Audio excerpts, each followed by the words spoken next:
everybody. Pastor Brian here. Welcome to Leadership Essentials. Our purpose is simple. We want every current and potential leader to be more equipped for whatever it is that they're putting their hands and their efforts into. And we hope that your time with us here today will do just that. So today's topic is servant leadership. Now, right off the bat, you might see this the way I do, which is it seems like these two words might be contradictory. Servant and leadership, they might seem to be incompatible, but I think what we're going to find is that they are very compatible with one another. I'd like for you to think about the person in your life that has had the most impact on you.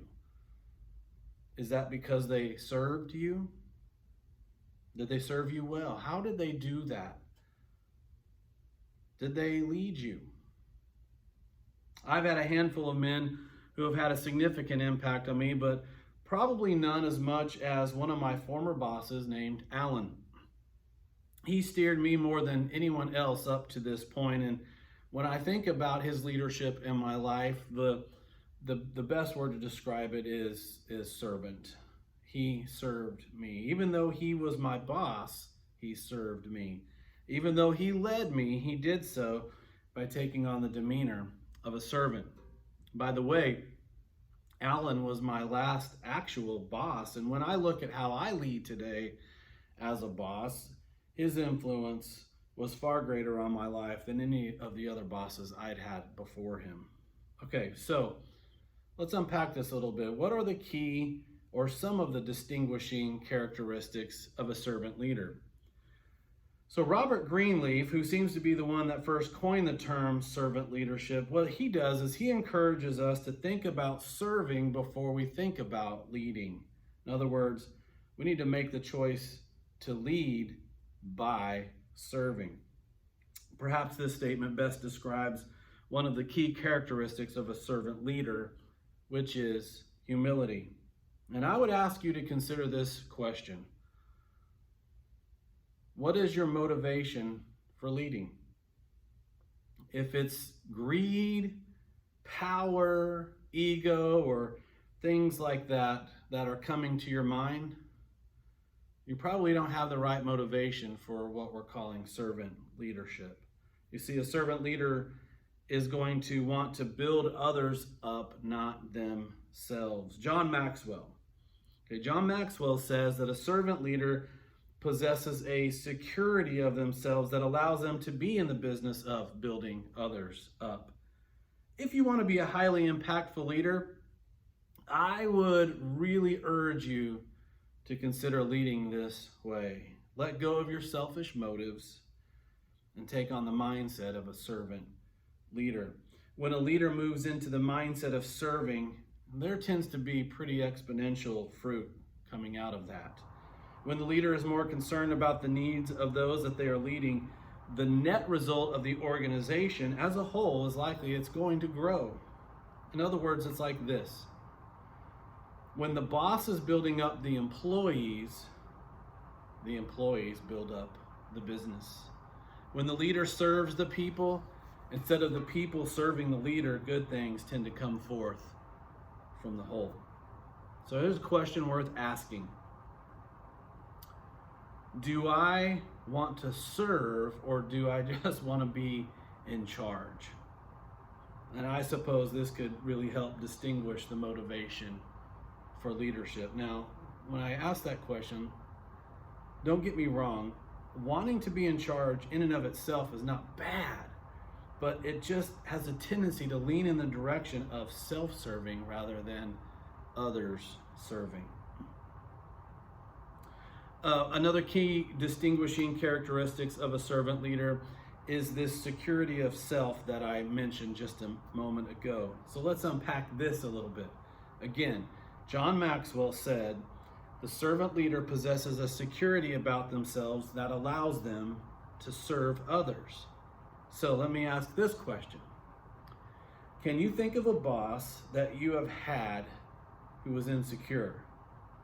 Do you remember how uncomfortable it made your working environment? Perhaps it even made that environment feel impossible. One of the worst managers I had in my life was an extremely insecure woman named Delee. I'm sure that she wanted to do a good job as a manager, but I'm telling you, she made the whole store that she was managing a miserable place to work. I hated going in and I couldn't wait to get out. It was not a place that I wanted to be. When your employees feel that way about their work environment, you can be sure they're not doing their best work. Why would they be motivated to do so? A leader that is secure is going to create an environment in the workplace or classroom or wherever it is that they're leading. It's going to make that place enjoyable and safe for those that they are leading. It will be a place that people will want to come to.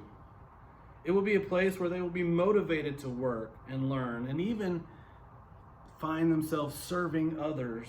Why? Because their leader is doing so. The servant leader is not just the leader or the teacher, but they also are in a mindset where they like to learn and grow themselves. And I think this is one of the last distinguishing characteristics I'd like to highlight today. Of course, there are others, but let's wrap it up with this one. When you line these characteristics up that I've mentioned, okay, humility, secure in themselves, and then you add a desire to learn and grow onto that. Now that is a dynamic set of things inside of a leader. Leaders should always be in the habit of learning. Listen, know-it-alls are probably some of the most annoying people around, right? Nobody really likes to be around a know-it-all. So lean into learning. One of the most attractive things in a coworker is teachability. I would say that's especially true of a leader. If the leader is hungry to know more, I would think that it would produce a hunger in the employees or the students to know more as well. The leader, after all, sets the environment. Imagine this. Imagine a workplace where the boss is humble and is secure and is a learner. If I were working for this boss, I wouldn't feel intimidated. I would not feel afraid to share ideas, thoughts, and even opinions on things. Why? And I would even look forward to coming to work because why? Because it would be a life-giving environment. Imagine a class, let's use the classroom example. Imagine a class where the teacher is not only humble and secure, but they like to learn themselves. I would be more likely to join that kind of a classroom environment. Why? Because I would have confidence that the conversations in the room are going to be life-giving and fruitful. And I have confidence that my thoughts would be valued just as much as the teacher's thoughts. Humble, secure, learner. As a Christian, I could not engage this topic without pointing to the greatest servant leader of all time, Jesus. Jesus exemplified what servant leadership is. As a follower of Jesus, he becomes the role model for me. The story of Jesus, the creator of the world, stooping down and washing the feet of his disciples comes before us, doesn't it? And it reminds us that the posture of humility is the posture that Jesus himself took.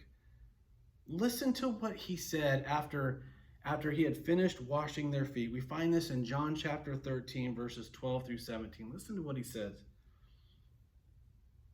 Do you know what I have done to you? You call me teacher and Lord, and that's true. If I then, your Lord and teacher, have washed your feet, you also ought to wash one another's feet. For I have given you an example that you should do as I have done to you. Most assuredly, I say to you, a servant is not greater than his master, nor is he who is sent greater than he who sent him. If you know these things, blessed are you if you do them. I sure hope this challenges you to consider taking on the posture and mindset of a servant leader. What an amazing world this would be if it were full of them. God bless you.